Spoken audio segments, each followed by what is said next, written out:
Hi everybody, and welcome to Lost Genre Reddit Stories. For today's second video, I've got stories from Regular Revenge, Am I the A-Hole, and Today I Effed Up. So if you want to get started with the stories, then just use the timestamps below the video. Now, I would like to thank all of you that support me as either Twitch subscribers, YouTube members, or even donating on my live streams. Thank you all so much.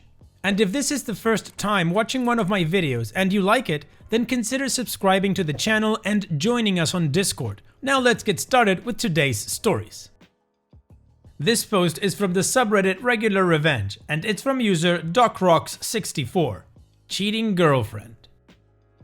Had been dating this girl for almost 7 years. We lived together 6 years of that time.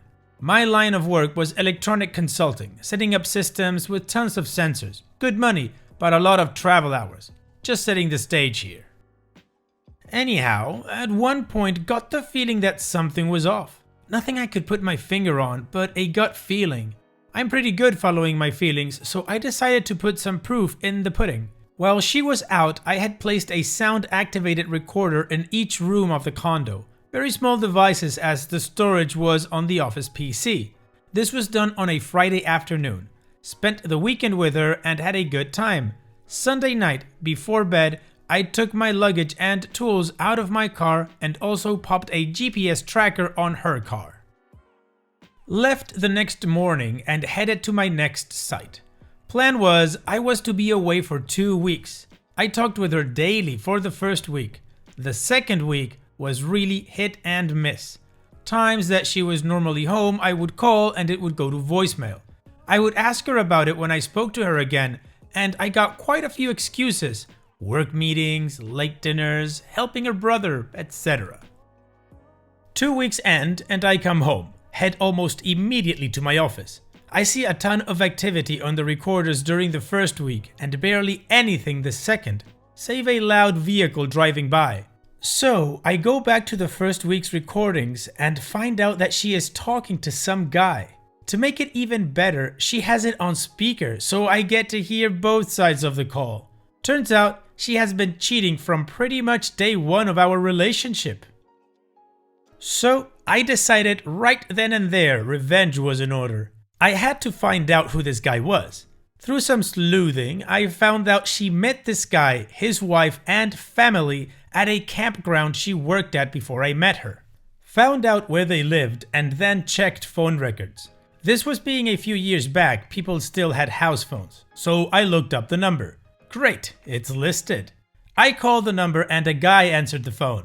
I was prepared for this, so in a professional voice asked to speak to Mrs. Smith. He yelled for her and a woman got on the phone. I asked her if she knew my soon-to-be ex-girlfriend. She said yes, that they had invited her to their house a few times after meeting her at the campground. Wow, that was news to me. I told her we couldn't speak in detail right now, but if she would call me back when she was free to talk, I'd explain everything. I gave her my cell number and hoped that she would be curious enough to call. Sure enough, 2 days later she called. I explained everything that I had recorded.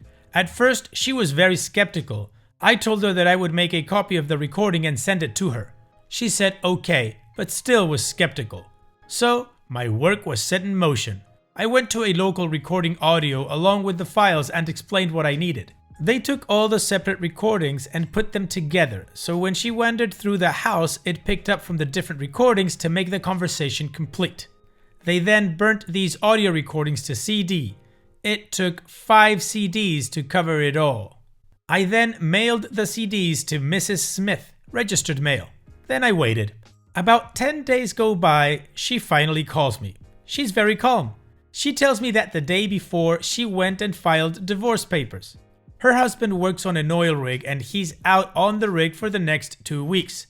After she listened to the CDs I sent her, she gave them to her lawyer. Mr. XXX made a crap ton of money doing what he does, and so over the years, they had bought a lot of toys like campground plots, a boat, RV, etc. She made it clear she was going for half. I got off the phone laughing to myself. Couldn't happen to a nicer guy after the things I heard on those recordings. During all this time, I never said a word to the girlfriend. I acted as normal as possible. In fact, I still left the tracker on her car. I didn't think that would produce anything. Things were quiet for another week. Then came the day when hell was starting to break loose. My girlfriend was wandering around the house like she was lost. I asked her what was wrong, and she told me a friend of hers was getting a divorce. I said that's a shame and went about my business. That evening, she was out on the deck talking to someone on the phone.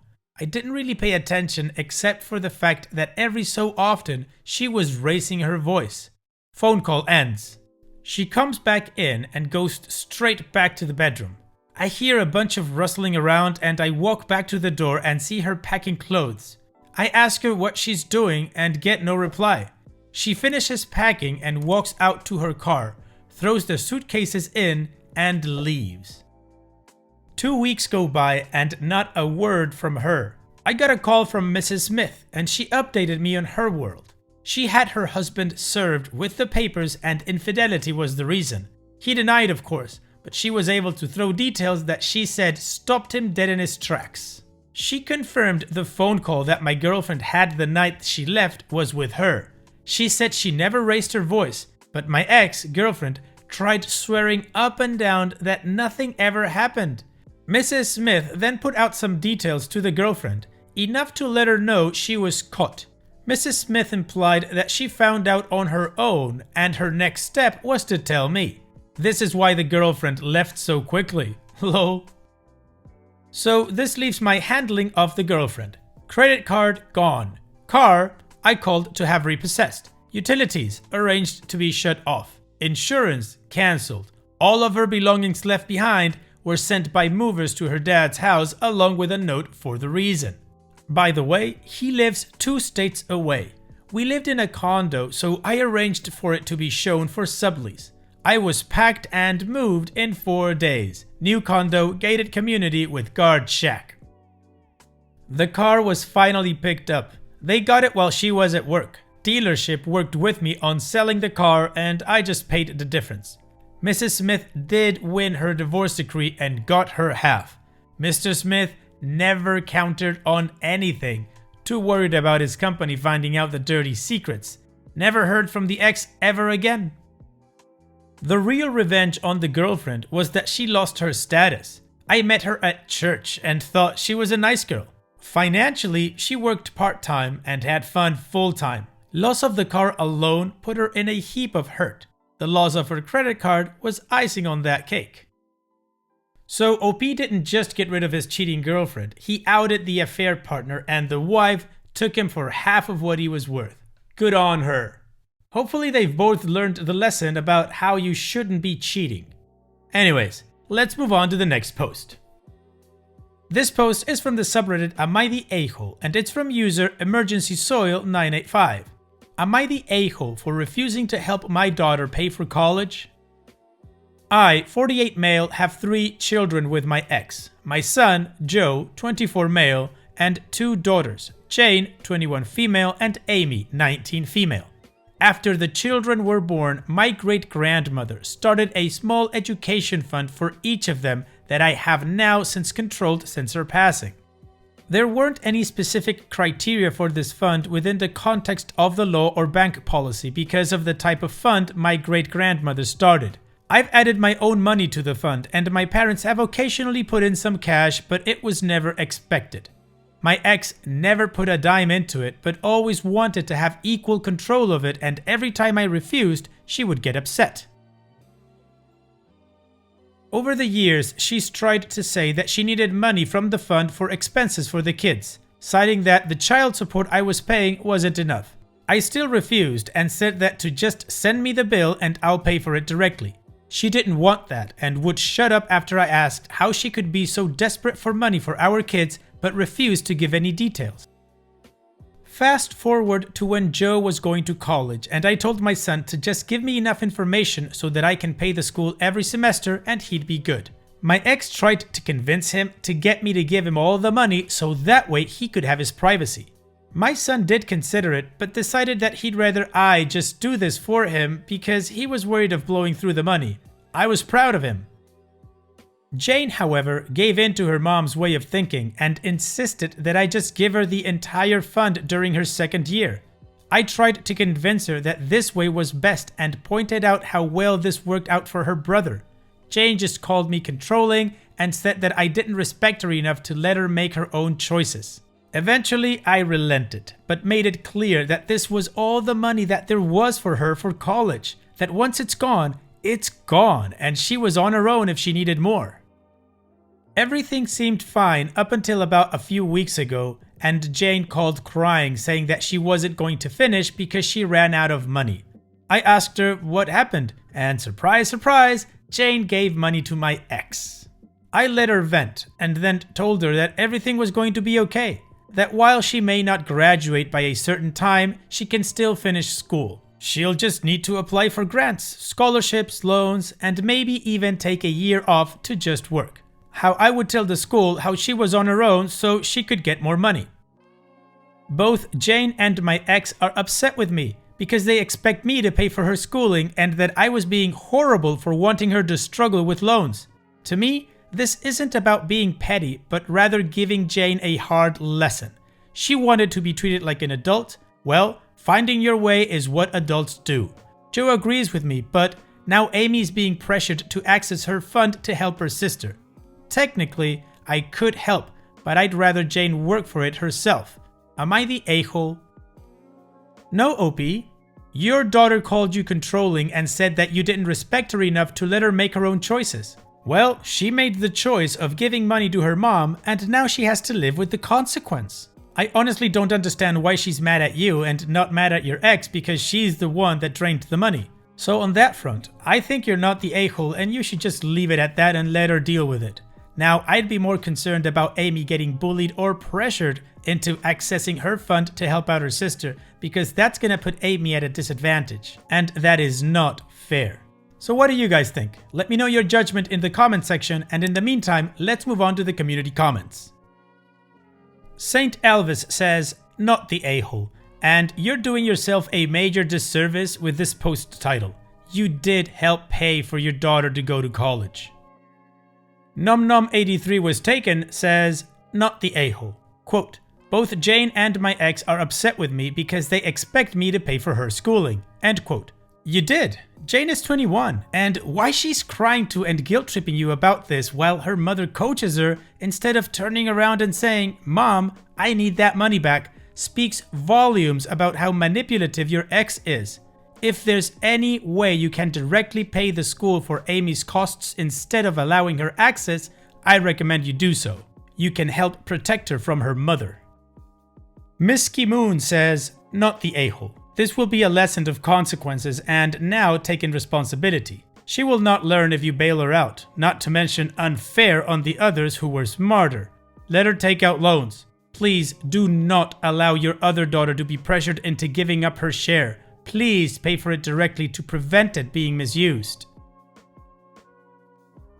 OP's edit. Because I saw this question and wanted to clarify. 1. Each fund is separate and in each child's specific name.